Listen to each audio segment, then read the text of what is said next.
Johnny master కోసం జైలుకి వెళ్లారట మన ఎన్టీఆర్. సో మొత్తానికి పోలీసులు అడ్డుకున్నట్టుగా తెలుస్తోంది. జానీ మాస్టర్ కి సంబంధించి పోలీసులు ఆయన్ని అడ్డుకున్నట్టుగా అయితే సమాచారం.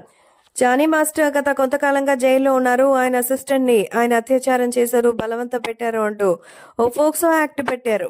సో ఈ నేపథ్యంలో ఆయన చేశారా లేదా అన్న విషయంపై అయితే ఇప్పటికే కోర్టులో మరి రకరకాల వాదనలు అయితే వింది.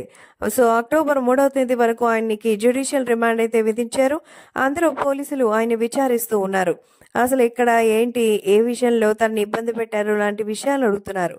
మరి తన వైపు వాదనలు వినేటువంటి వ్యక్తి ఏ రకంగానూ ఆయనతో చర్చించినట్టుగా అయితే సమాచారం లేదు.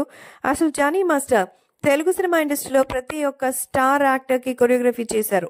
తెలుగే కాదు, అటు తమిళంలోను, మలయాళంలోను, ఇంకా ముఖ్యంగా బాలీవుడ్ లోను ఆయన కొరియోగ్రఫీ చేసి వచ్చారు. సో ఆయనకి ఇప్పుడు పాన్ ఇండియా మరి కొరియోగ్రాఫర్ గా మంచి పేరుంది.